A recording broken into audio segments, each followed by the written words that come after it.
الله أكبر الله أكبر.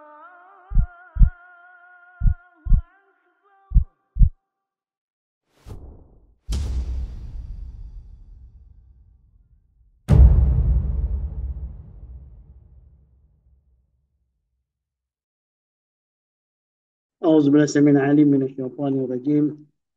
بسم الله الرحمن الرحيم.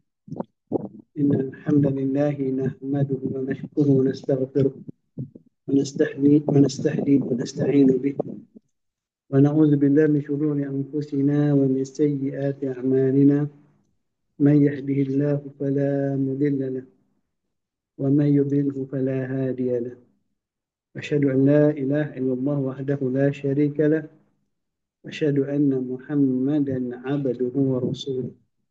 الصلاة والسلام عليه وعلى آل بيته وأصحابه من صلى بصلاته وصام بصومه وقام بقيامه ونهج بمنهجه ودعا بدعوته وسن بسنته وجاهد بجهاده بإحسان إلى يوم الدين.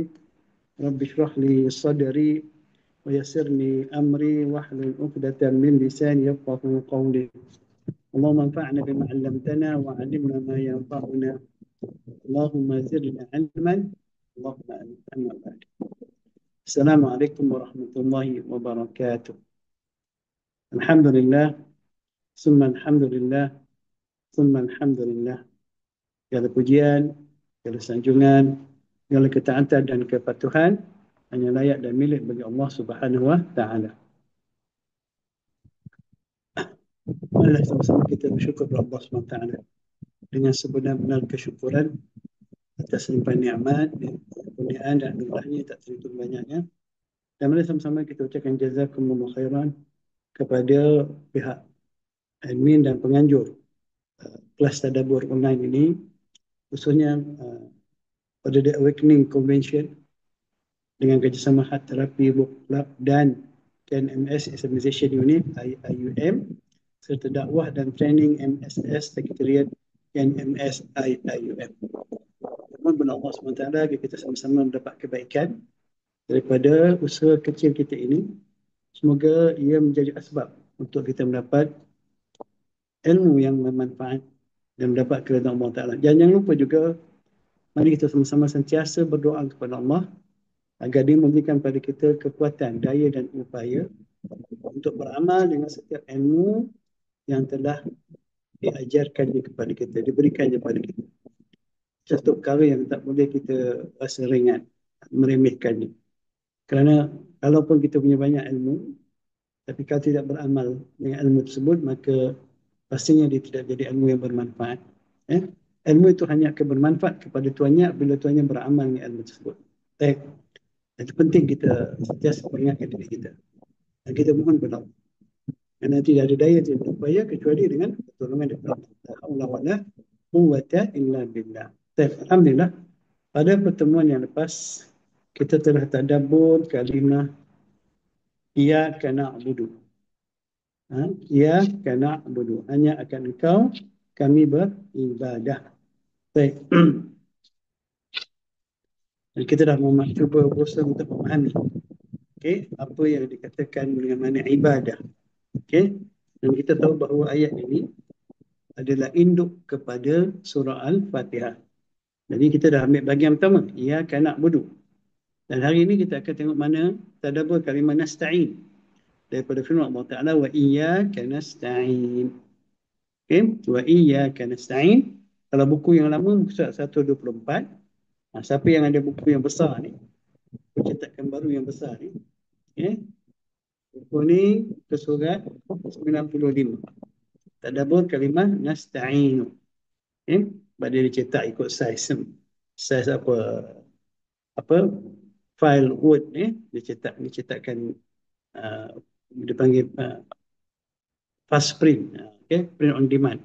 Jadi dia tak ikut saiz buku lah. Dia saiz buku pertama saiz A15, tak silap saya. Saiz A15. Buku ni agak besar sikit. Jadi dia muka suratnya makin kurang kerana satu page tu dia ada banyak dapat. Tak seperti buku lama. Tak seperti dalam buku lama. Jadi kalau kita pergi hari ni, buku surat 124 bagi buku lama, buku baru surat 95, tadabbur kalimah nasta'in daripada ayat wa iyyaka nasta'in. Seperti yang sebut tadi, ayat kelima ini ada induk bagi surah Al-Fatihah. Okey, induk bagi surah Al-Fatihah sebagaimana Al-Fatihah itu adalah induk kepada semua isi Al-Quran. Baik. Dan hanya kepada engkau kami meminta pertolongan.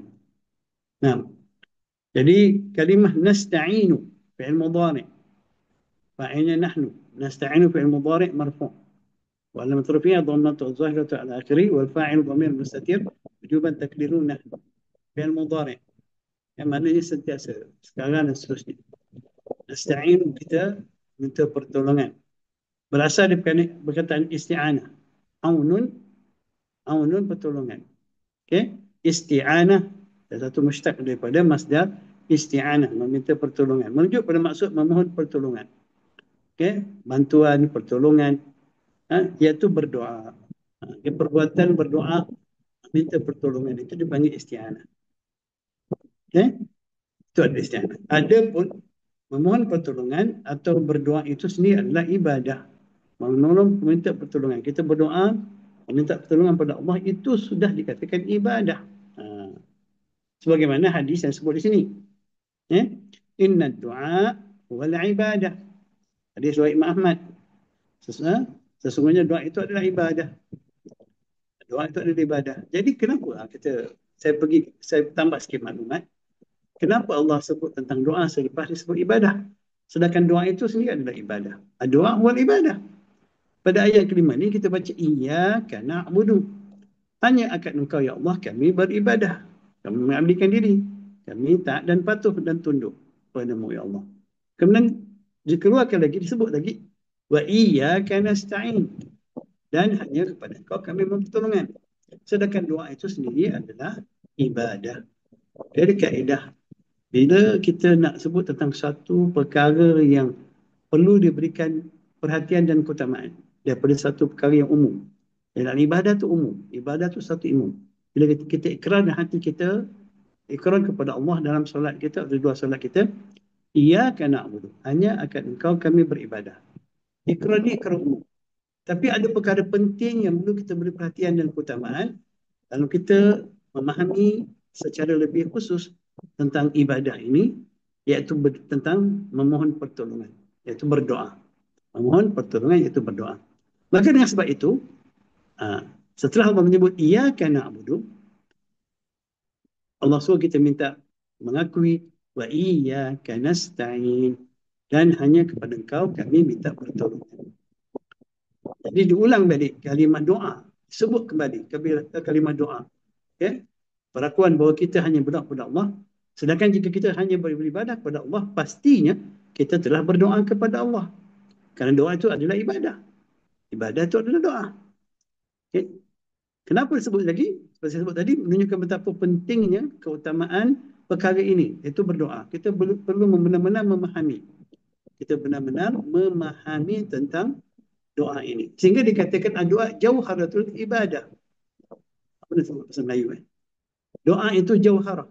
Dia inti ibadah. Dia nilai sebenarnya ibadah. Dalam setiap ibadah itu ada nilai doa. Oleh itu kita harus memahami. Dan disebut juga kenapa diulang balik. Bahawa hanya kepada engkau ya Allah kami berdoa. Kerana manusia seringkali terpedaya dan tergelincir dalam bab berdoa. Dan syaitan sentiasa fokus pada perkara ini. Cuba menyelewengkan kita atau meletakkan kita tempat yang salah, sesat dalam berdoa. Dalam bab berdoa. Jika dia tak mampu menghalang kita beribadah kepada Allah, mendirikan solat, puasa, zakat dan haji, dia akan cuba pula masuk melalui pintu doa ini. Ada orang yang solat, ada orang yang berpuasa, ada yang mengerjakan haji, tetapi dia bermasalah dalam memohon pertolongan. Walaupun dia solat, walaupun dia mengerjakan haji, walaupun dia mengerjakan ibadah contohnya, tetapi dia berdoa kepada sesuatu yang tidak layak dia berdoa. Ini perkara yang berlaku dalam masyarakat kita. Dalam umat Islam. Mereka solat, mereka berpuasa, mereka mengerjakan haji, mereka menjalankan ibadah-ibadah yang lain. Tetapi ramai di kalangan mereka yang bermasalah dalam penghayatan sebenarnya berdoa kepada Allah. Ada yang berdoa kepada Allah melalui dengan mengadakan perantaraan, wasilah, tawassul dengan sesuatu yang tidak dibenarkan oleh syarak. Ada yang meminta kepada makhluk perkara-perkara yang tidak berkuasa makhluk melakukannya, kecuali hanya Allah yang boleh melakukannya. Kerana itu diberi kita diulang tentang wa iyyaka na'budu wa iyyaka nasta'in. Ya, supaya kita memberi perhatian, benar-benar berusaha memahami. Jangan tergelincir dalam berdoa sebagaimana yang sering berlaku pada umat Islam hari ini. Okay? Jadi itu mungkin sebab. Dan ia juga ayat yang kelima ini disebut tentang doa kerana selepas pada ayat ini, setelah pada ayat ini, kita mula berdoa. Bila dibaca, kita baca dalam Fatihah, iyyaka na'budu wa iyyaka nasta'in. Apa kata Allah dalam hadis kursi? Ini antara aku dan hamba aku. Hadza baini wa baina abdi. Wa li abdi ma sa'al. Dan bagi hamba aku apa yang diminta, apa yang dia berdoa nanti kejap lagi. Jadi apa yang kita minta selepas ni? Pada ayat yang seterusnya, ihdinas siratal mustaqim. Ini kaitan dia. Kaitan ayat yang kelima dengan ayat yang seterusnya, ayat ke-6. Iaitu, apakah bentuk doa yang paling penting? Apakah perkara doa yang paling penting yang perlu kita mohon kepada Allah? Ini tambahan. Tak ada dalam buku. Nak tulis semua kan jadi tebal sangat buku kan. Jadi bila kita ada peluang untuk menerangkan ini, itu saya jelaskan. Ulang balik, saya ingatkan balik bahawa doa itu sendiri adalah ibadah. Kenapa? Kerana doa jauharatul ibadah. Setiap bentuk ibadah kita itu pasti mengandungi nilai atau maksud berdoa. Bila kita tak kepada Allah, pasti ada sesuatu yang kita nak. Kita nak Allah terima ibadah kita. Kita nak Allah Ta'ala redha dengan ibadah kita. Kita nak Allah Ta'ala berikan kita ganjaran melalui ibadah tersebut. Kita nak Allah ampunkan dosa-dosa kita melalui ibadah yang kita lakukan. Okay? Jadi setiap ibadah, nanti kita akan tengok pembahagian doa ini. Okay? Dan sekarang ni kita nak faham kenapa Allah sebut iyyaka na'budu, kemudian disebut lagi iyyaka nasta'in, sedangkan isti'anah iaitu doa itu sendiri adalah ibadah. Dan saya dah terangkan tadi. Sekurang-kurangnya kita harus faham bahawa berdoa ini adalah perkara yang perlu kita berikan perhatian yang besar. Okay? Perhatian yang besar. Kita, sedikit lagi tambahan. Saya nak bagi sedikit tambahan. Mungkin tak ada dalam buku ini. Mungkin kita selalu dengar tentang perkataan al-isti'anah. Kita juga selalu dengar tentang perkataan al-istighatsah. Dan kita juga sering dengar perkataan al-isti'anzah. Ada 3 perkara ni. Saya tak sebut dalam buku ni. Tapi ini maklumat tambahan. Bagi siapa yang ikuti secara live begini, insyaAllah dapat manfaat lebih lagi daripada yang sekadar baca. Okay? Itu pentingnya kita bahaskan lagi apa yang telah ditulis. Okay? Kita dengar ada kalimah al-isti'anah. Isti'anah tu adalah doa, meminta pertolongan. Jadi doa dalam bentuk isti'anah, memohon pertolongan. Kita memohon pertolongan daripada Allah SWT. Okay? Nah,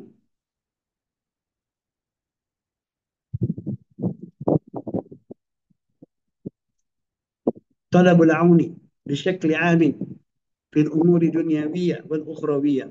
Itu maksudnya. Bentuk doa yang secara umum, permohonan kepada Allah yang bersifat umum. Okay? Dalam urusan dunia atau akhirat. Kita minta kepada Allah dan memang Allah yang berhak kita minta kepada dia. Walaupun urusan dunia, apalagi agama. Urusan agama, urusan dunia dan akhirat kita. Kita mohon kepada Allah Ta'ala. Kan? Kita minta kepada Allah perkara-perkara yang berkaitan urusan dunia kita. Apalagi urusan yang berkaitan dengan akhirat kita. Baik. Itu secara umumnya. Itu dimanakan al-isti'anah. Atau istighatsah pula. Istighatsah itu adalah lebih khusus. Kalau doa umum, istighatsah itu sebahagian daripada bentuk doa. Istighatsah itu kita naw'un khasun minal isti'anah. Satu bentuk yang khusus daripada isti'anah. Haitsu anna kullas isti'anati istighatsati hiya al-isti'anah. Setiap permohonan istighatsah itu adalah permohonan iaitu isti'anah. Walaysat kullu isti'anati istighatsah, tapi bukan semua isti'anah itu istighatsah. Kita kena faham. Okay, apa dia sebenarnya istighatsah? Istighatsah itu permohonan bila ditimpa suatu musibah. Permohonan agar dijauhkan daripada satu musibah, satu keburukan, satu kejahatan. Okay? Itu istighatsah. Seperti mana firman Allah Ta'ala, mohon dapat catat dalam surah Al-Anfal, surah ke-8, ayat ke-9. Wa istastaghisuna rabbakum fastajaba lakum anni mumiddukum bi'alfin minal malaikati murdifin. Ingatlah ketika kamu memohon pertolongan, istighatsah, memohon pertolongan kepada Rabbmu, lalu diperkenannya bagimu. Sesungguhnya aku akan mendatangkan bala bantuan kepada kamu dengan 1,000 malaikat yang datang berturut-turut. Ayat ini turun ketika mau perang Badar. Ketika Nabi melihat jumlah tentera umat Islam hanya 313, sedangkan jumlah musuh 1,000 dengan penuh kelengkapannya, maka Nabi memohon, berdoa, beristighatsah dengan Allah. Memohon bagi Allah berikan keselamatan, kemenangan daripada kejahatan musuh yang begitu besar itu. Ya? Jadi ini istighatsah, minta supaya dijauhkan dari kekalahan, daripada kekejaman, kejahatan musuh. Jadi isti'anah umum. Istighatsah sebagian daripada bentuk isti'anah. Dan satu lagi perkara adalah isti'azah. Isti'azah. Kita minta perlindungan. Minta perlindungan. Jadi kadang-kadang dia termasuk pada makna istighatsah juga. Tapi istighatsah ni di saat-saat yang kesulitan, kesukaran yang amat dahsyat, kita istighatsah pada Allah. Isti'azah, kita minta perlindungan daripada kejahatan diri kita, daripada kejahatan syaitan, dari kejahatan semua makhluk yang jahat. Kalau kita baca Allahumma inni a'udzubika min syarri nafsi wa min syarri syaitani wa syirki. Ya Allah, aku berlindung dengan kau daripada kejahatan aku sendiri dan kejahatan syaitan dan sekutu-sekutunya. A'udzubillahi minasyaitanir rajim. Kita minta perlindungan. Jadi ada 3 kalimah ini, hampir dekat-dekat, tapi masing-masing pada ketika tertentu punya maksud yang khusus. Dan umumnya adalah al-isti'anah. Al-isti'anah. Di bawahnya ada jenis istighatsah dan ada jenis al-isti'azah. Ini maklumat tambahan. Moga-moga bermanfaat, menjadi ilmu. Ilmu yang bermanfaat insya-Allah. Jadi kalimah nasta'in tadi sebut berasal dari perkataan al-isti'anah, merujuk pada maksud memohon pertolongan, iaitu berdoa. Adapun memohon pertolongan atau berdoa itu sendiri adalah ibadah. Sebagaimana disebut Rasulullah SAW, inna du'a wal ibadah. Sesungguhnya doa itu adalah ibadah. Berdoa dan memohon kepada Allah adalah suruhannya, perintah Allah SWT. Berdoa itu adalah suruhan Allah. Allah yang menyuruh kita berdoa. Pentingnya berdoa. Banyak sebab kita berdoa. Antara perkara penting, kita memahami berdoa itu adalah perintah Allah. Maka kita, sebagaimana kita solat kerana perintah Allah, kita puasa kerana perintah Allah, kita berzakat kerana perintah Allah, kita menuntut aurat kerana perintah Allah, kita menjauhi larangan-larangan Allah sebab itu perintah Allah, kita menuntut ilmu, itu perintah Allah. Maka begitu juga doa itu perintah Allah, maka kita berdoa. Kenapa berdoa kepada Allah? Jadi itu perintah Allah. Jadi berdoa dan memohon kepada Allah adalah suruhannya. Ia adalah salah satu daripada amal yang akan menyempurnakan maksud pengabdian dan penghambaan pada Allah Ta'ala. Sebab itu, doa itu satu perkara yang akan menyempurnakan ibadah kita. Menyempurnakan. Kalau kita beribadah kepada Allah tapi dalam doa tidak berlaku kepada Allah, maka ibadah yang kita buat semua pun tak ada manfaatnya. Dia akan menyempurnakan ibadah. Tanpa doa kepada Allah, maka ibadah yang kita lakukan itu mungkin bermasalah. Baik. Kita tengok firman Allah Ta'ala. Firmannya kepada wa qala rabbukum ud'uni astajib lakum innal ladhina yastakbiruna an ibadati sayadkhuluna jahannama dakhirin. Dan Rabb kamu berfirman, berdoalah kamu kepadaku, nescaya aku perkenankan doa permohonan kamu. Sesungguhnya orang-orang yang sombong takbur daripada beribadat, yang berdoa kepadaku, akan masuk neraka Jahannam dalam keadaan hina. Jadi kalimah innal ladhina yastakbiruna an ibadati. Ibadati ini kata Ibn Abbas an du'ai. Melalui ayat ini kita faham bahawa doa itu ibadah. Tadi kita dengar hadis. Allah mulakan firman-Nya, wa qala rabbukum, telah berfirman oleh Rabb kamu, ud'uni, minta padaku, minta pertolongan padaku, isti'anah wa istighatsah wa isti'azah. Minta padaku. Mohon berdoa kepadaku 3 perkara itu. Semua bentuk-bentuk sebut. Astajib lakum. Bila kamu minta terus padaku, sebab semua ayat ini untuk semua orang. Dia ni soleh ke tak soleh ke, dia amalan sikit ke amalan banyak, selama mana dia mentauhidkan Allah, Allah perintahkan dia berdoa kepada Allah terus. Minta terus kepada Allah. Astajib lakum, nescaya aku perkenankan bagi kamu yang memohon ini. Siapa saja, ingat ni perintah ni jelas bahawa Allah memerintahkan semua hamba-hambanya supaya terus berdoa pada dia. Terus berdoa kepada Allah. Walaupun kita mungkin tak banyak amalan kita. Walaupun kita bukan orang yang dikatakan orang yang soleh. Ya, tapi kan kita hamba Allah, maka dengan ayat ini kita faham dengan jelas dan terang, tak payah ragu-ragu bahawa semua orang berhak terus berdoa kepada Allah dan itulah kewajipan mereka kerana perintah Allah supaya berdoa kepada Dia. Dan Allah Maha berkuasa memperkenankan doa siapa pun. Jangan ragu-ragu. Jangan lihat diri kita ni. Ingat Allah. Sebab Dia Sami'ud Du'a. Inna Rabbi Sami'ud Du'a. Sesungguhnya Rabb aku, Dia Maha mendengar permohonan doa-doa. Jadi kita jangan terlalu sangat, alah siapalah aku ni banyak dosa, aku ni banyak maksiat, aku kurang beramal, kenapa aku tak nak berdoa? Dan Allah takkan terima tak kita berdoa. Doa supaya Allah beri kita kan keinsafan. Doa supaya Allah Taala menampakkan hati kita ketaubat daripada segala kesilapan, kesalahan, kelemahan kita. Berdoa kepada Allah supaya Allah beri kita iman dan takwa. Berdoa kepada Allah supaya kita sentiasa beribadah kepada Dia, tidak malas dan beribadah kepada Allah. Minta terus siapa pun kita. Kita tak perlu nak berdoa kena cari tawassul. Kecuali yang dibenarkan oleh syarak. Jadi kita akan cuba tengok. Doa tawassul dan doa yang dibenarkan oleh syar'i. InsyaAllah nanti kita tengok. Okay? Innal ladina yastakbirun. Kemudian ayat diteruskan. Cerita awalnya pasal doa. Diteruskan sebenarnya orang-orang yang mereka sombong an ibadati, daripada ibadahku. Itu ibadah kepadaku. Kata Ibn Abbas, ibadati huna bermakna du'ai. Dalam Ibn Katsir disebut. Itu ada makna doa, berdoa kepadaku.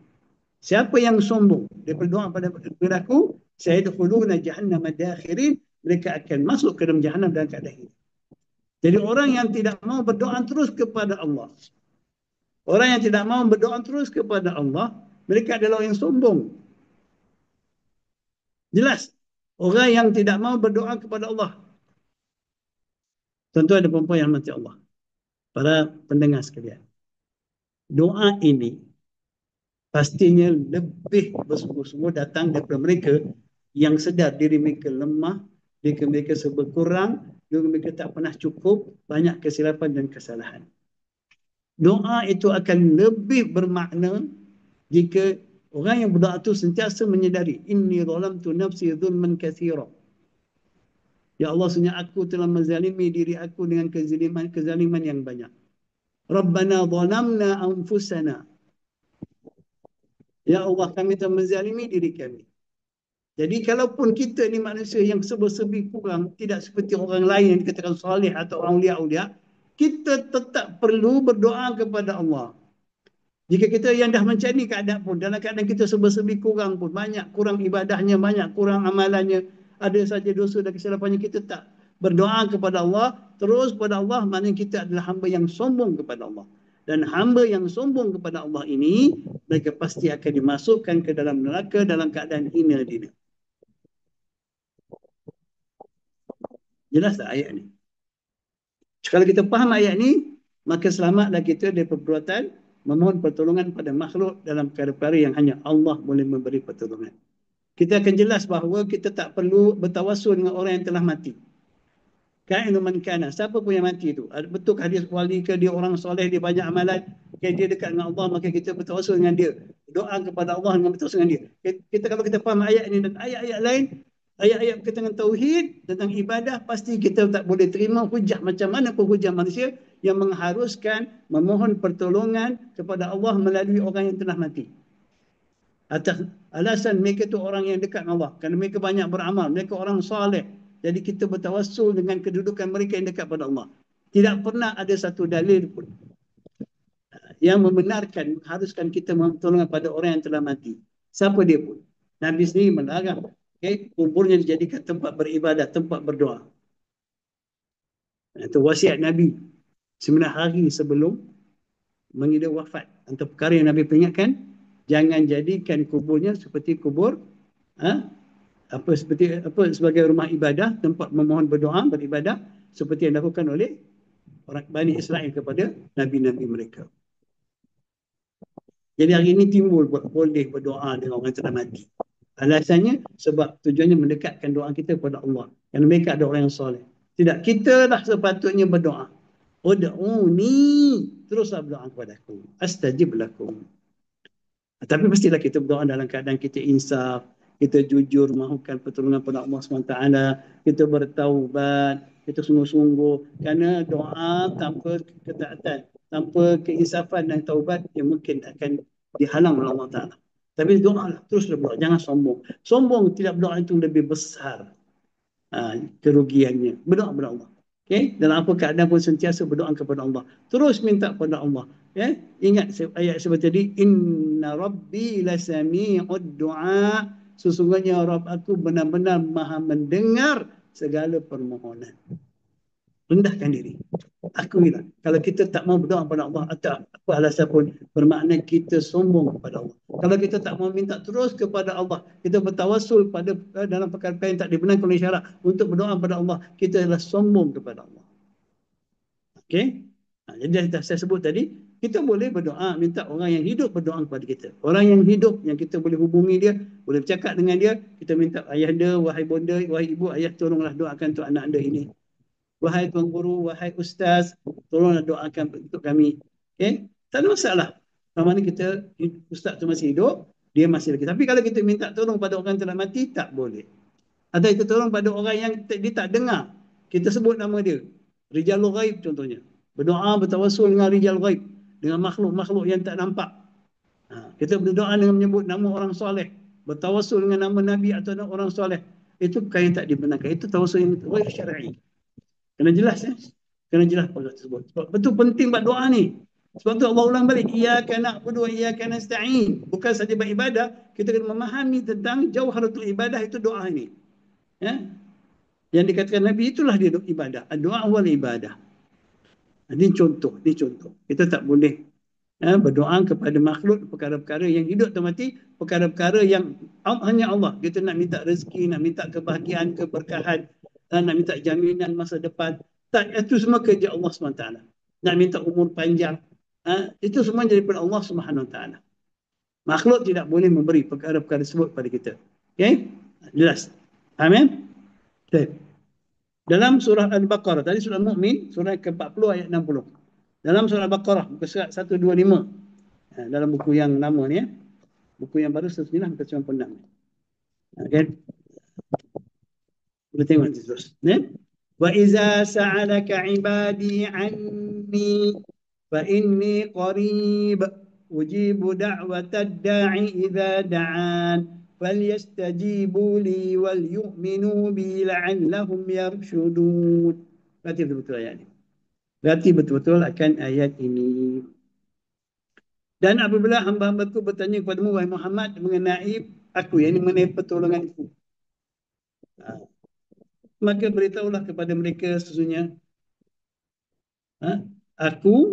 aku yang ini Allah sentiasa hampir kepada mereka, yang ini pertolongan Allah dekat kepada hamba-hamba Allah SWT.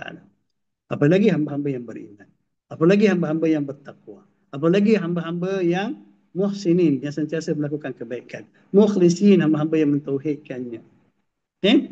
Pertolongan Allah, hamba-hamba yang bukan para kekasih Allah, minan nabiin wa siddiqin wa syuhada wa salihin, pastinya dekat, hampir, tak pernah jauh.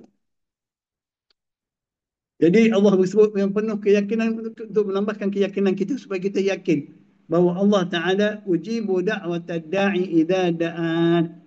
Aku boleh memperkenankan, aku berkuasa memperkenankan permohonan orang yang memohon idza da'an, di saat dia memohon. Allah boleh bagi on the spot lah, kata bahasa Jawa, bahasa orang putih. On the spot. Cash Allah bagi. Tak tangguh-tangguh. Allah berkuasa. Dia boleh. Jangan takut. Kita yakin. Yang penting kita yakin. Allah Ta'ala maha mendengar doa kita dan dia maha berkuasa untuk memperkenankan doa kita. Tetapi, ini yang kita kena ambil kira.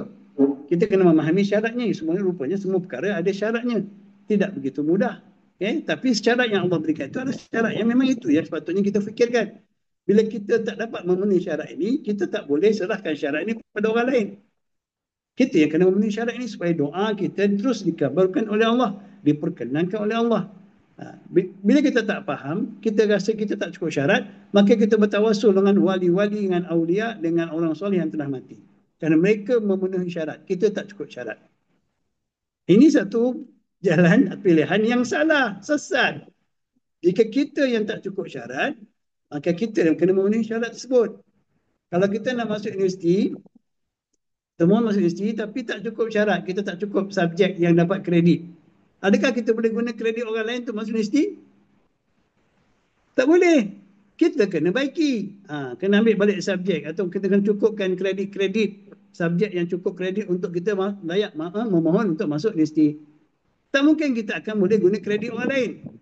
Begitu juga dalam kita berdoa kepada Allah. Jika kita ada kekurangan dalam memenuhi syarat-syarat doa yang Allah akan sebut dalam ayat ini selepas ini, kita tak boleh menggunakan apa yang telah dipenuhi, syarat-syarat yang telah dipenuhi oleh orang lain untuk mendapat perkenan doa daripada Allah. Faham tak? Jelas tak? Syaratnya apa? Fal yastajibu li wal yu'minu bi la'allahum yarshudun. Maka hendaklah mereka yang berdoa tadi, yang mahukan aku memberikan pertolongan kepada mereka dengan segera, on the spot, okay? Maka hendaklah mereka menyahut seruanku, iaitu dengan mematuhi perintah. Kita mestilah berusaha mengerjakan perintah Allah. Bukan kita menumpang dengan kerja-kerja ketaatan orang lain.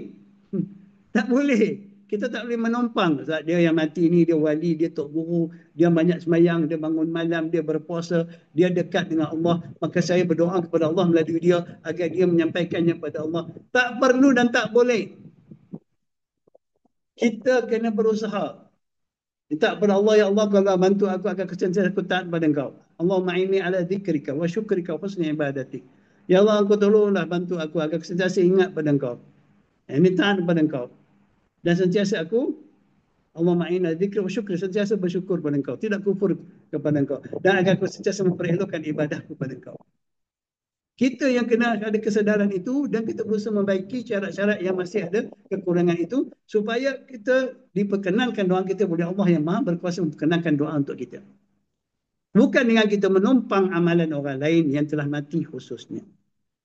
Okay? Kalau dengan orang yang hidup sekalipun, kalau kita tak mau perbaiki diri kita, memenuhi syarat-syarat, doa orang yang hidup sekalipun, boleh dia orang yang soleh, dia hidup, kita minta pada dia, belum tentu doa kita diterima Allah. Okay? Seperti apa yang berlaku, yang diminta oleh seorang sahabat. Okay? Yang dia bekas hamba Nabi, yang menjadi maula, yang sentiasa berkhidmat kepada Nabi SAW. Satu hari Nabi tanya pada dia, Sal, mintalah pada kau, aku masih hidup lagi ni, kau minta, apa yang kau nak? Apa yang kau nak? Wahai sahabat, saya tak ingat nama dia. Okay? Dia sahabat tu kata, aku minta pada kau supaya aku ni, dia panggil apa? Menemani kau dalam syurga besok. Besok kat akhirat, biar aku jadi teman kau di dalam syurga. Aku dapat duduk bersama dengan kau, menemani kau dalam syurga. Maka Nabi kata, kau bantulah aku agar Allah perkenankan doa ini bikasrati sujud. Dengan kau memperbanyakkan sujud, iaitu membanyakkan solat. Kan? Nabi beritahu kepada kita, Nabi itu kan orang soleh, paling beriman, paling bertakwa. Sahabat, Nabi tanya kau nak apa? Aku minta kepada Allah. Maknanya kita boleh minta pertolongan bagi orang hidup, betul? Tetapi orang yang meminta pertolongan kepada orang hidup, walaupun itu adalah dipanggil tawassul syar'i, okay, minta pertolongan supaya mereka berdoa kepada Allah, orang yang minta tolong patut penuh juga berusaha memenuhi syarat. Sebab tu Nabi kata, kau bantulah aku dalam supaya Allah perkenankan doa aku untuk kau, okay, dengan kamu memperbanyakkan sujud, memperbanyakkan solat. Dan ini jelas. Okay? Walaupun dibenarkan kita meminta supaya orang yang hidup berdoa untuk kita kepada Allah, kita sendiri kena berusaha memenuhi syarat itu. Fal yastajibu li. Kita mesti mengerjakan ketaatan kepada Allah, wal yu'minu bi, dan hendaklah mereka beriman. Ketaatan yang kita buat itu kerana iman kita kepada Allah. Dengan penuh keimanan, keikhlasan, tauhid kepada Allah SWT dan Rasulnya. La'allahum yarshudun, supaya dengan itu mereka dapat menjadi baik serta betul, mendapat panduan untuk betul dalam memohon pada Allah, dalam beribadah pada Allah, dalam mendapatkan pertolongan dan bantuan daripada Allah. Jelas tak? Okay? Memohon pertolongan pada orang yang telah meninggal tidak ada. Itu bukan syar'i. Tidak dibenarkan dalam syarak. Memohon pertolongan pada orang hidup boleh, Tapi kita sendiri yang memohon itu juga sendiri perlu memperbaiki kekurangan kita dalam memenuhi syarat-syarat supaya doa kita diperkenan Allah Ta'ala. Seperti yang saya sebut tadi tentang seorang sahabat yang Nabi tawarkan dia, Nabi offerkan dia, Sal, minta lah wahai sepulan. Ni aku hidup lagi ni, kau minta. Maka dia minta kepada Nabi supaya berdoa kepada Allah agar dia menjadi teman pada Nabi dalam syurga di akhirat nanti. Nabi kata ya, dia akan berdoa, tapi bantulah aku agar Allah perkenankan doamu itu, doaku kepada Allah untukmu itu dengan memperbanyakkan sujud. Banyak solat. Jaga solat kau, sujud dan berdoa.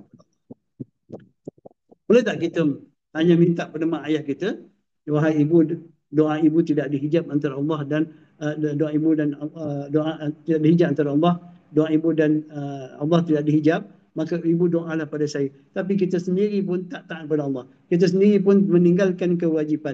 Kita sendiri masih melakukan maksiat. Adakah doa itu akan diperkenankan? Ingat, kita sendiri kena ada kesedaran keinsafan. Keinsafan.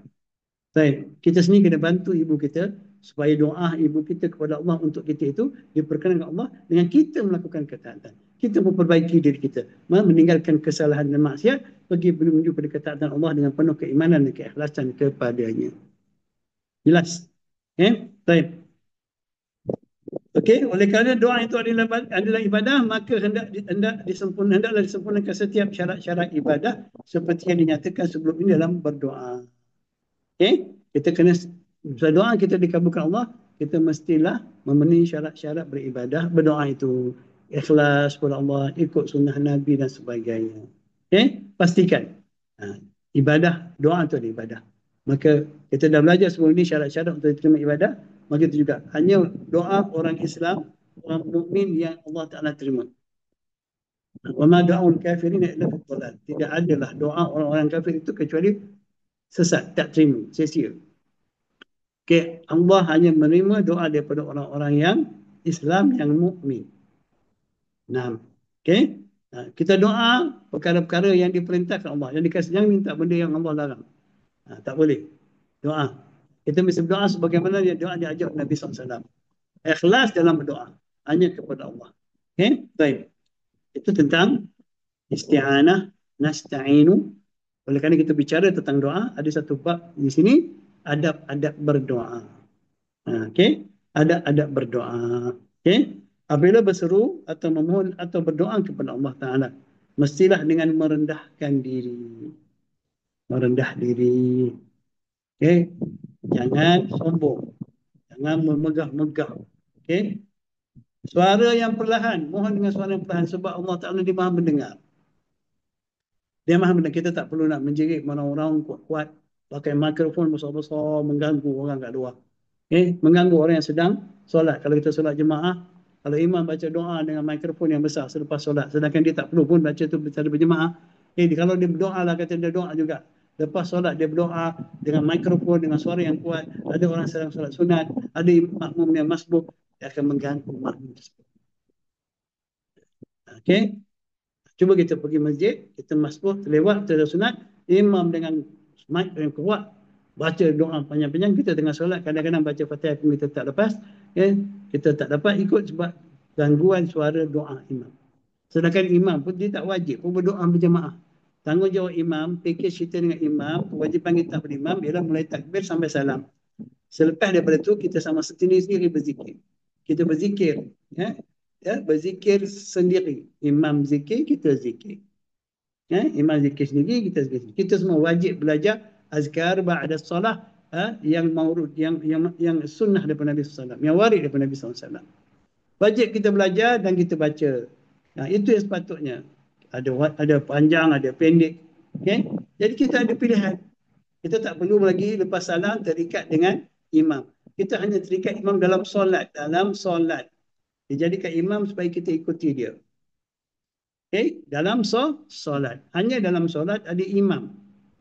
Adapun dalam doa, kita zikir dalam solat, kita tak ada imam.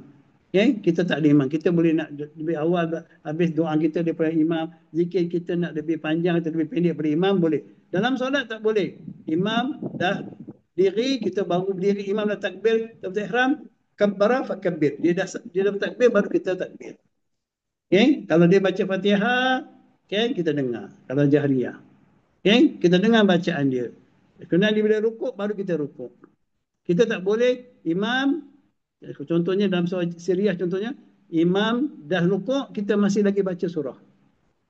Kita kena rukuk. Bahkan kalau kita sedang baca Fatihah, tak habis lagi. Imam dah rukuk, kita kena ikut. Sebab bacaan imam adalah bacaan untuk makmum. Dalam solat, bukan di luar solat. Okay? Di luar solat, kita nak berzikir panjang ke pendek, tak sama dengan zikir imam. Tak ada masalah. Kita nak doa macam-macam benda, kita boleh doa. Imam doa apa yang dia nak doa.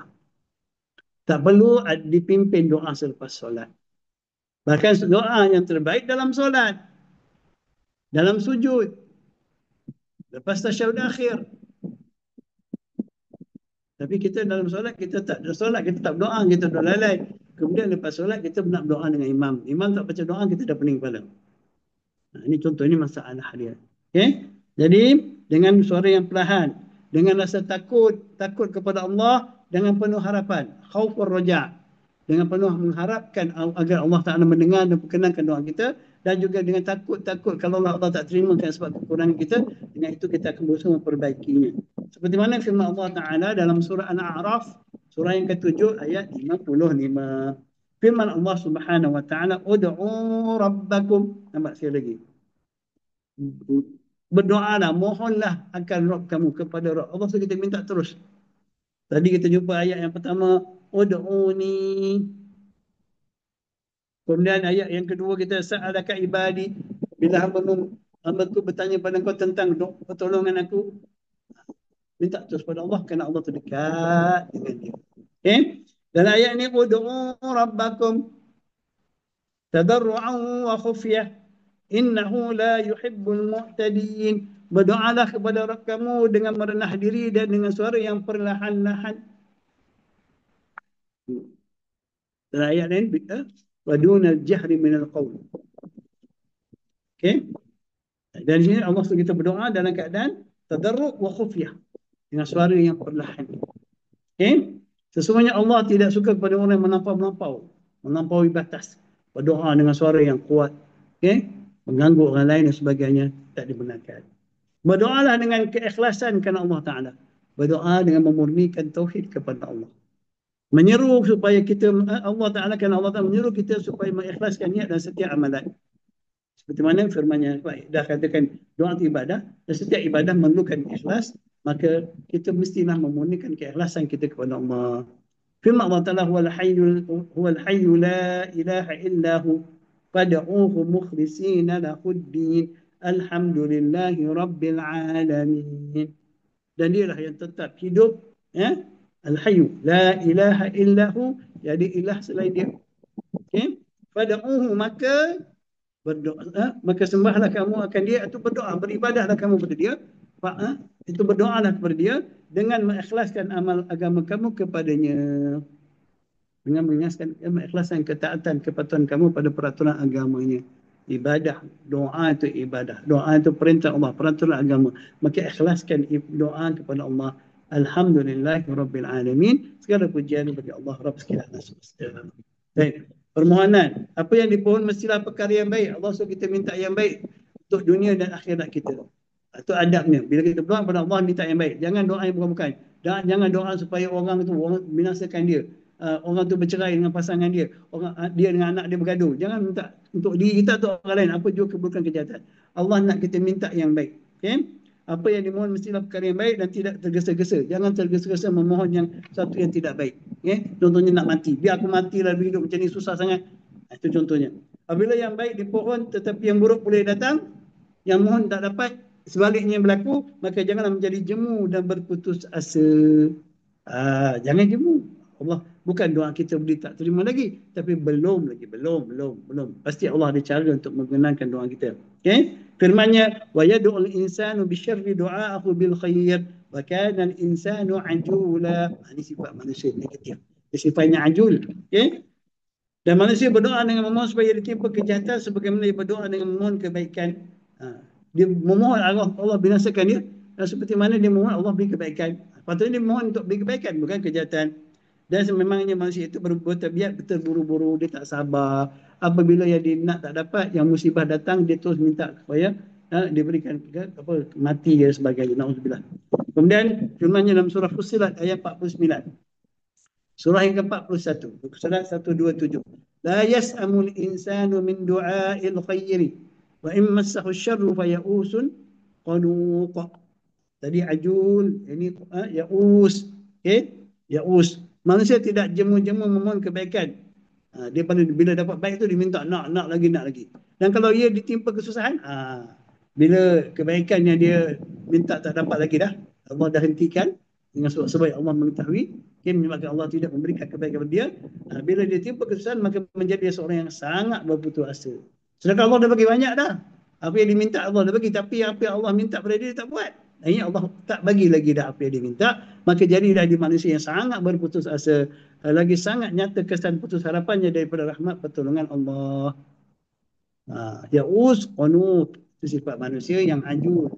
Okey, baik, yang lemah hatinya, tak beriman kepada Allah dengan sebaik-baiknya keimanan. Baik, kemudian ingat firman Allah Taala dalam surah An-Naml, surah yang ke-27 ayat 62. Firman Allah Subhanahu wa taala, "Amman yujibul mudtarra idza da'a wa yakshifu as-su'a wa yaj'alukum khulafa'al ard a ilahum ma'allah qalilan ma tadhakkarun." Atau siapakah yang memperkenankan doa orang yang menderita apabila ia berdoa kepadanya?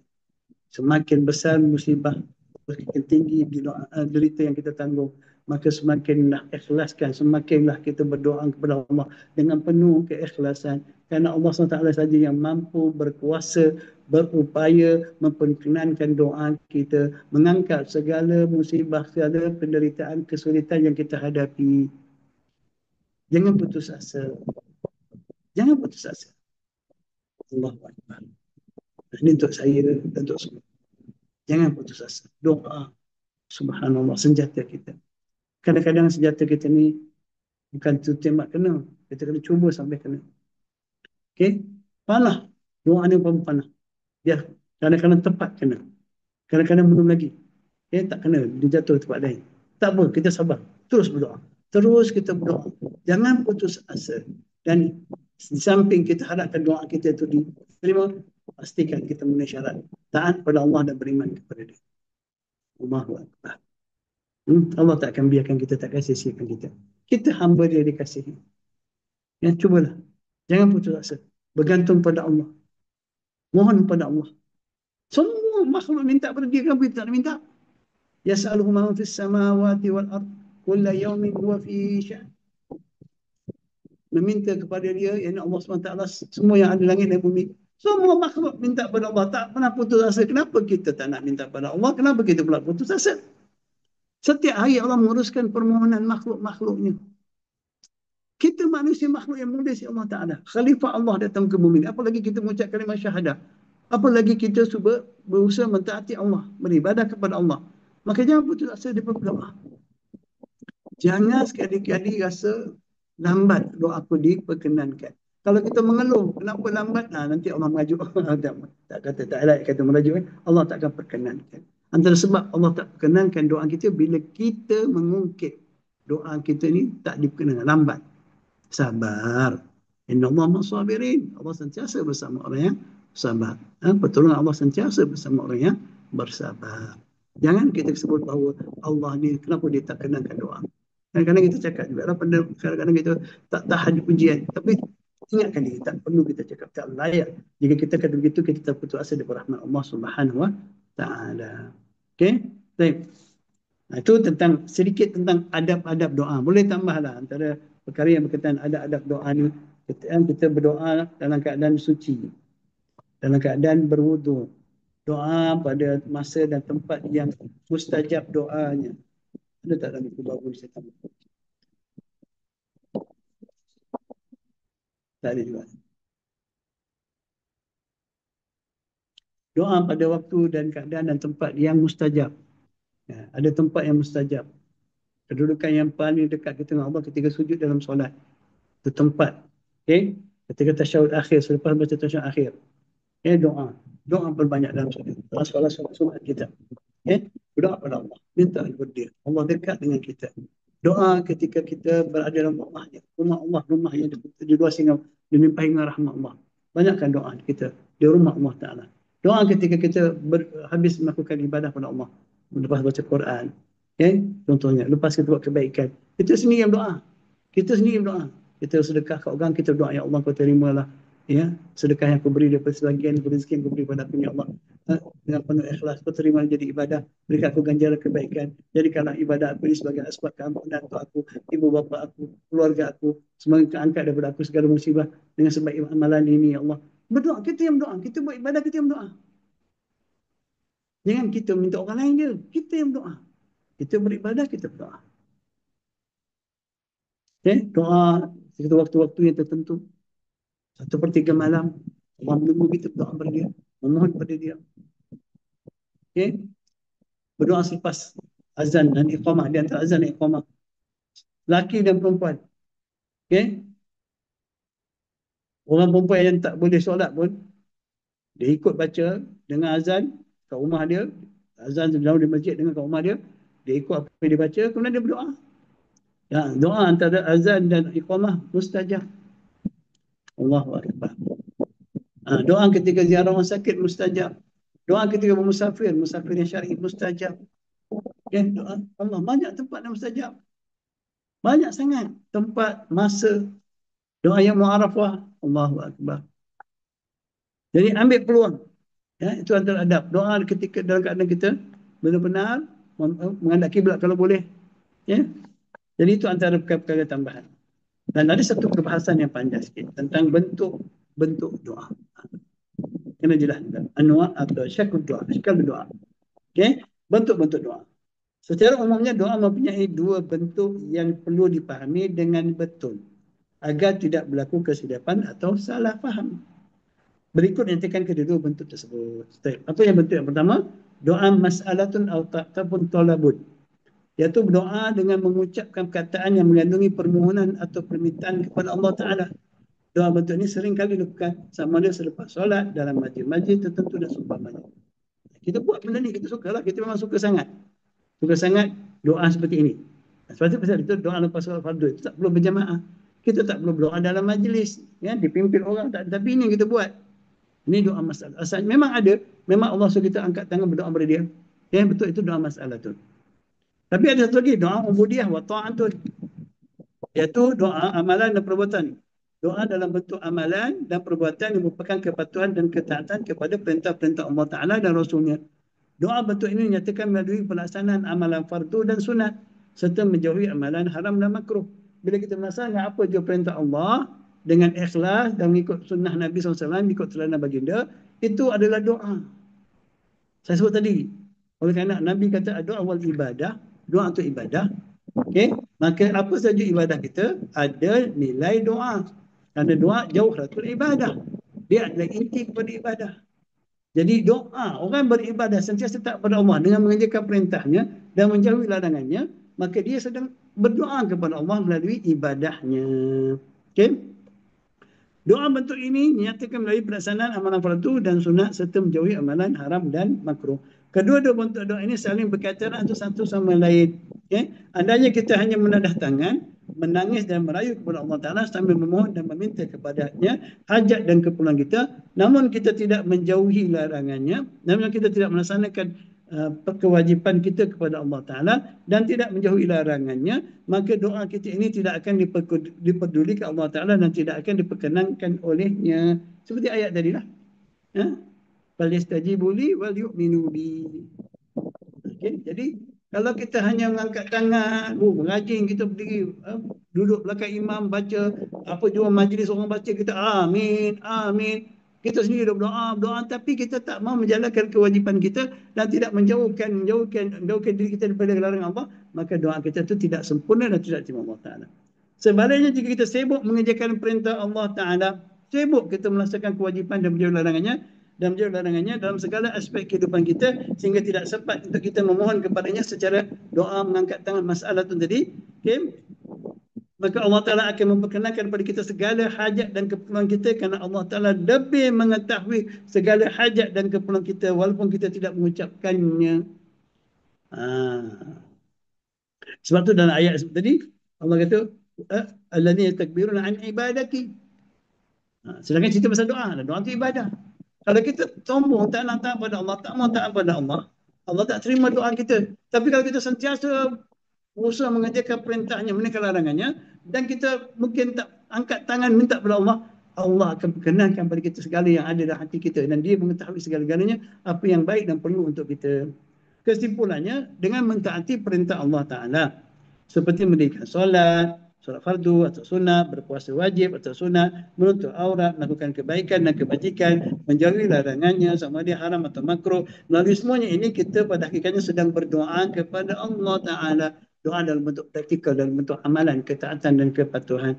Doa dalam bentuk ini amat dikasihi dan amat diridai Allah Ta'ala. Adapun sekadar berdoa dengan ucapan dalam keadaan tertentu tanpa mentaati sepenuhnya perintah Allah dan tanpa menjauhi larangannya dengan bersungguh-sungguh, maka doa-doa ini tidak akan diterima atau diperkenan Allah Ta'ala. Oleh demikian, jika mahu mendapat pertolongan Allah Ta'ala, kalau kita nak Allah beri pertolongan pada kita nak Allah Ta'ala perkenankan permohonan kita, minta Allah berikan hajat keperluan kita, minta Allah jauhkan kita daripada apa musibah dan sebagainya. Apa kita perlu buat? Maka bersegeralah mengerjakan segala perintahnya. Wasari'u fastabiqu, bersegeralah. Jangan ditangguh-tangguh, jangan minta dulu nanti aku buatlah. Dah, buat dulu kemudian minta. Bagi power.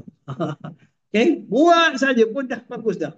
Kalau kita taat kemudian kita berdoa pula lagi boleh. Okay? Jadi apa tadi? Oleh demikian, jika mahu mendapat pertolongan Allah Ta'ala dan perlindungannya darinya, maka bersegeralah mengerjakan segala perintahnya dan dengan sempurna, iaitu dengan ikhlas dan bentuk sunnah Nabi. Dan jauhi segala larangannya dengan bersungguh-sungguh. Okay? Janganlah asyik mengeluh dan bertanya kenapa doa saya tidak dikabulkan. Sebaliknya muhasabahlah diri dan amalan kita terlebih dahulu. Jangan bertanya kenapa Allah. Jika kita nampak macam tak sampai doa kita tu, maka tolonglah ingat bahawa muhasabah diri kita.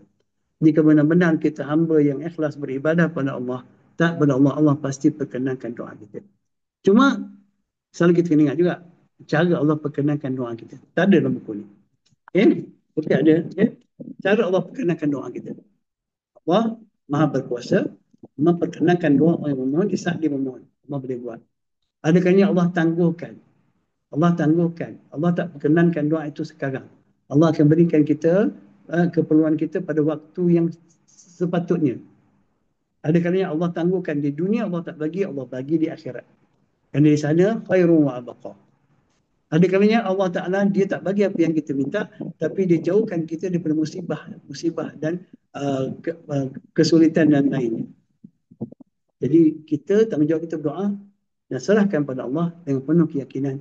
Allah Maha mendengar dan dia pasti memperkenankan doa kita mengikut caranya. Kita tak boleh demand, tak boleh minta kepada Allah untuk memperkenankan doa kita sebagaimana kita nak. Kita hamba, kita tidak boleh memaksa Allah Ta'ala memperkenankan doa kita. Tapi kita yakin Allah Maha Kuasa memperkenankan doa kita sebagaimana dia kehendakinya, kerana dia lebih mengetahui, dia lebih bijaksana, dia lebih adil, dia lebih kasih kepada makhluknya. Tuan-tuan dan puan-puan rahmati Allah, para semua para yang bersama dengan live ini, cerita tentang doa ini cukup hebat. Cukup hebat. Yang berkuasa. Okay? So, insyaAllah. Jadi saya rasa dah cukup untuk kita. Untuk malam ini, kita akan berhenti di sini. Dan insyaAllah kita akan sambung tentang tadabbur kalimat ihdi. Okay? Surat 109 pada pertemuan yang akan datang. InsyaAllah semoga Allah izinkan kita. Dan kelas kita akan datang pada hari Jumaat malam Sabtu. Ya, seperti mana tadi bersetujui. Hari Jumaat Sabtu. Minggu pertama dan ketiga kita buat kelas hari Khamis malam Jumaat. Minggu kedua dan keempat kelas kita adalah pada hari Jumaat malam Sabtu. Begitulah kalau tak silap saya. Allah kita persilakan pada admin untuk sesi soal jawab. Assalamualaikum warahmatullahi wabarakatuh, Ustaz. Waalaikumsalam warahmatullahi wabarakatuh. Jazakallahu khairan di atas perkongsian hari ini. So, saya tunggu soalan saya. InsyaAllah. Assalamualaikum warahmatullahi wabarakatuh. Assalamualaikum di dunia wal akhirah. Sekiranya kita tahu sesuatu perkara itu amat baik, perlu dilakukan dan tuntutan Allah, perlu kita segera lakukan, tetapi sukar kita nak lakukannya. Bagaimana kita nak selesaikan kebuntuan ini? Macam mana cara nak balik soalan? Sekiranya kita tahu sesuatu perkara itu amat baik Nah, dan perlu dilakukan dan ianya tuntutan Allah, perlu kita segera lakukan. Tetapi sukar kita nak lakukan. Bagaimana kita nak selesaikan kebuntuan ini? kita tahu perkara ini perlu lakukan sebab dia perintah Allah dan segera lakukan. Tapi kita tak boleh nak buat. Kalau kita tak boleh buat sebab uzur syar'i. Uzur syar'i. Uzur dengan sebab ada halangan-halangan yang syar'i. Sebab kita sakit, kita sakit, kita tak dapat melakukannya. Maka itu tak apa. Itu dia beri kelonggaran. Tapi kalau tanpa uzur, tak ada sebab untuk kita menangguhkannya, atau kita tak buat sebab kita tak merasa kepentingannya, atau kerana kita lalai dengan sibuk dengan urusan dunia kita berdosa. Kita rugi. Sebab tu Allah peringatkan, ya ayyuhallazina amanu la tulhikum amwalukum wala auladukum an dzikrillah. Wa may yaf'al dzalika fa ulaika humul khasirun.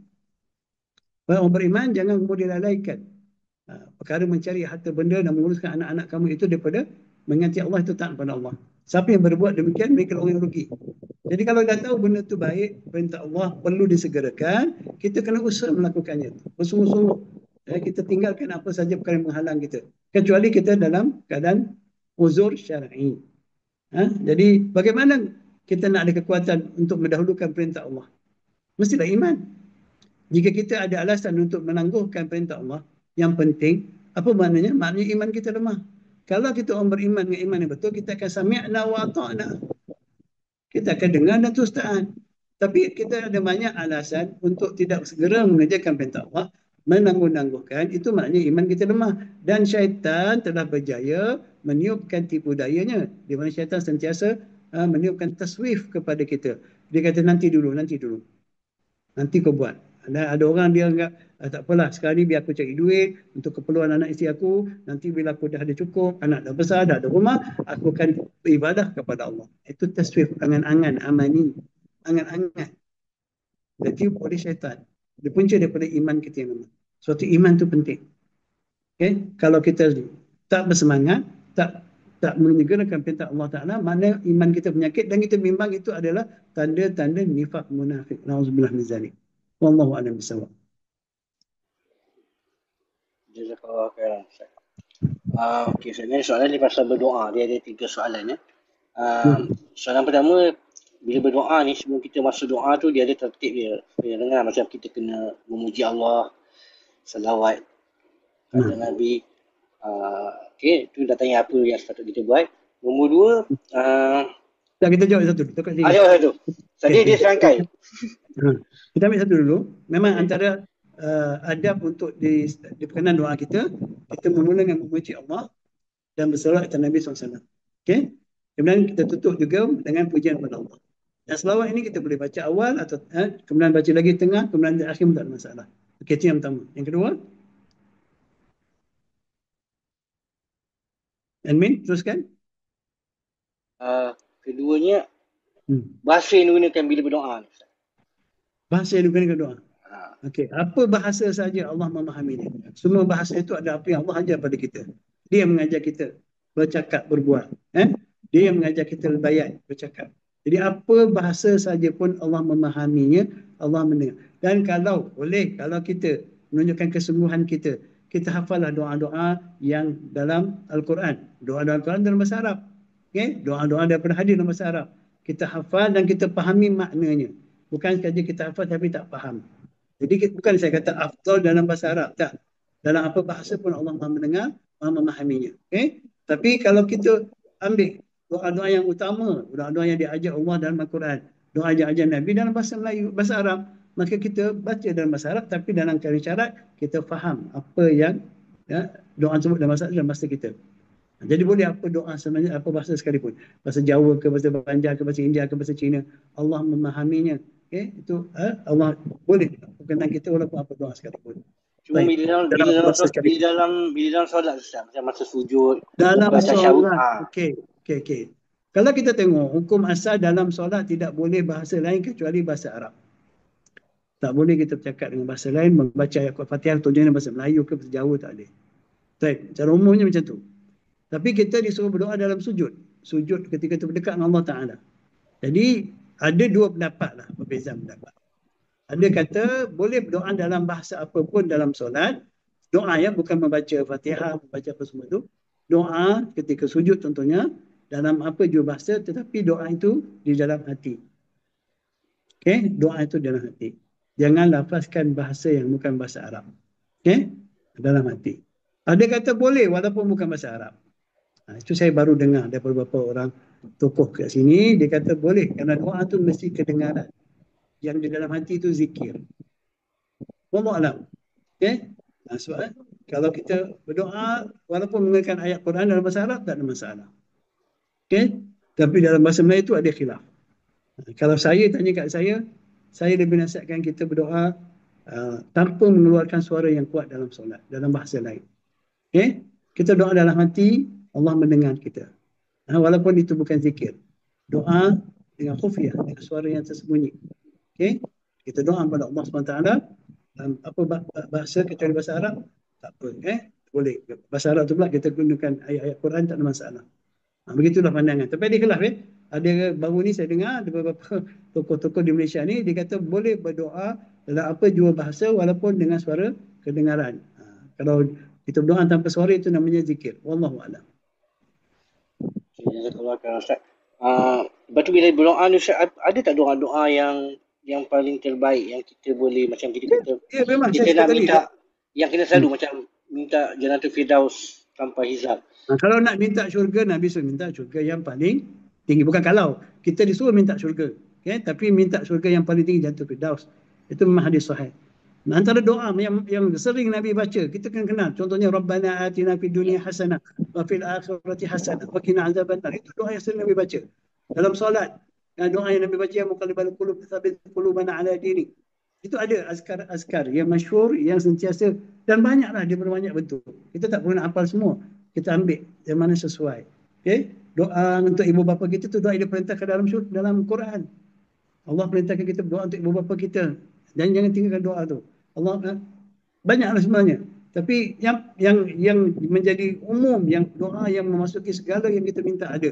Antaranya Rabbana atina fid dunya hasanah fil akhirati hasanah wa qina azabannar. Atau kita doa Allahumma inni as'aluka min khairin kullihi. Kan? Ajilihi wa ajilihi contohnya.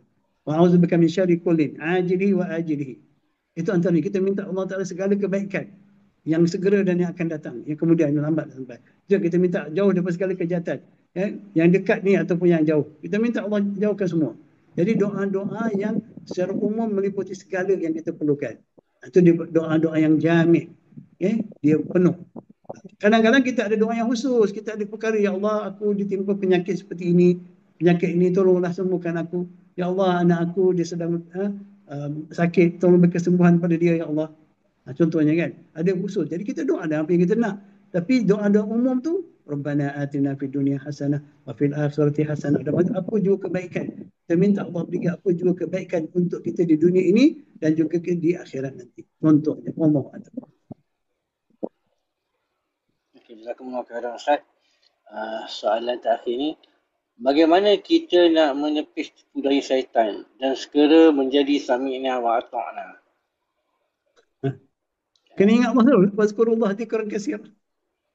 Bila kita tak ingat Allah, maka pasti syaitan dapat mempengaruhi kita, menguasai kita. Orang yang sentiasa ingat pada Allah, dia terpelihara daripada gangguan syaitan. Okay? Ingat Allah dalam bentuk ucapan, perbuatan, ketaatan dan kepatuhan. Dan semuanya itu sebenarnya solusinya ialah iman. Orang berimanlah yang akan sentiasa ingat Allah. Ya ayyuhallazina amanu dzkurullaha dzikran katsiran. Kata Allah perintah kepada orang beriman, wahai orang beriman, ingat Allah Taala, ingat yang banyak.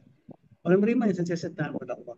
Maka bila kita nak selamatkan diri kita daripada tipu daya syaitan, tingkatkan keimanan kita, belajar dan sentiasa bersama orang yang sentiasa peringatkan kita tentang iman, berkawan dengan orang yang sentiasa menjaga keimanannya, dan mohon pada Allah dia sentiasa berikan keimanan dan ketakwaan, ketakwaan kepada kita. Baca Al-Quran selalu, belajar Al-Quran selalu, dia meningkatkan iman, meningkatkan iman, berdoa pada Allah, dan jauhi maksiatnya. Segala maksiat yang kita buat melemahkan iman kita. Dan setiap kali lemah iman kita, kita akan lalai daripada Allah SWT. Setiap kali kita lalai, maka syaitan mendapat tempat untuk bertahta dalam hati kita. Itu. InsyaAllah itu jawapan cuba kita. Sama-sama. Kita sentiasa kena usaha. Kadang naik, kadang turun. Kita takkan fix iman kita sentiasa naik. Tapi iman kita akan naik. Jadi, al-iman yazidu bi-ta'ah. Iman sentiasa bertambah dengan ketaatan. Wa yanqus bil ma'asi. Dia kurang dengan maksiat. Maka jauhi maksiat. Jangan pandang remeh tentang dosa walaupun dosa kecil. Maka jauhi dosa besar dan dosa kecil, insya-Allah. Wallahu a'lam. Jazakumullah khairan. Ada satu lagi. Nah, Sekiranya seseorang terlampau menyakiti hati kita, bolehkah kita berdoa supaya dijauhkan kita dari dia? Adakah ini dikira doa yang tidak baik? tidak. Itu doa yang baik. Kita diminta jauh. Allahumma inni a'udzubika min kulli syarrin. Minta jauh dari segala kejahatan. Macam kita baca dalam surah apa? Qul a'udzu bil falaq min syarri ma khalaq. Kita minta Allah Taala jauh dari semua kejahatan yang dicipta. Wa min syarri ghasiqin idza waqab. Wa min syarri nafasat fil 'uqad. Wa min syarri hasidin hasad. Sampai kita minta Allah jauh daripada kejahatan orang yang dengki pada kita. Orang yang sentiasa jahat berkata, minta Allah jauhkan kejahatan kita terhadap diri kita sendiri dan kejahatan semua makhluk. Macam doa yang saya baca tadi, Allahumma inni a'udzubika min syarri nafsi. Ya Allah, aku berlindung dengan kau daripada kejahatan diriku, wa syarri syaitan, dan kejahatan syaitan. Siapa yang lebih jahat, lebih dengki pada kita daripada syaitan?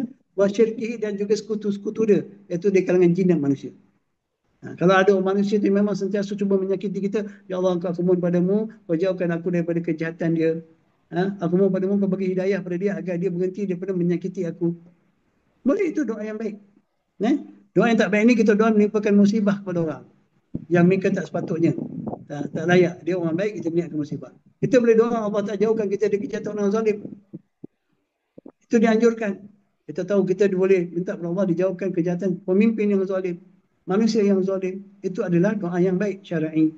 Wallahu a'lam bishawab. Jazakumullah khairan Ustaz. Satu lagi, okey, sekarang ni Ustaz, saya ada dengar macam, yalah, tak tahulah berpolitik ke apa, tapi menggunakan kunut nazilah tu untuk mendoakan opposite lah bagi orang lain. Kunut nazilah ni kita doa pada orang yang kita tak bolehlah pukul kata lah. Kita rasa orang tu jahat dia, tak puas hati dengan dia, kita kata dia zalim, kita baca kunut nazilah. Kunut nazilah pun Nabi tak dibenarkan baca selama-lamanya. Kunut nazilah Nabi baca kepada Yahudi kan. Dua golongan Yahudi yang menipu dan menzalim Islam. Sedangkan ada Nabi tak baca kunut nazilah kepada Quraisy Mekah ke apa, tak ada pun. Yang zalim dan sebagainya ada. Tapi kita ni jangan terlalu sangat pertama, kita janganlah mudah sangat nak terus menghukum orang itu jahat dan zalim dan kita yang baik. Akhirnya kita lah kena doa kunut pada mereka. Tapi kalau kita doa kunut nazilah untuk Yahudi yang membunuh umat Islam, menganiaya umat Islam di Palestin dan Gaza, atau siapa saja orang menganiaya umat Islam di mana-mana pun, di Yaman, di Sudan, itu patutlah. Tapi kita nak mendoakan kerana kita berbeza pandangan politik, kita menganggap dia dan baca doa kunut nazilah, itu tak sewajarnya. Patutnya kita minta hidayah.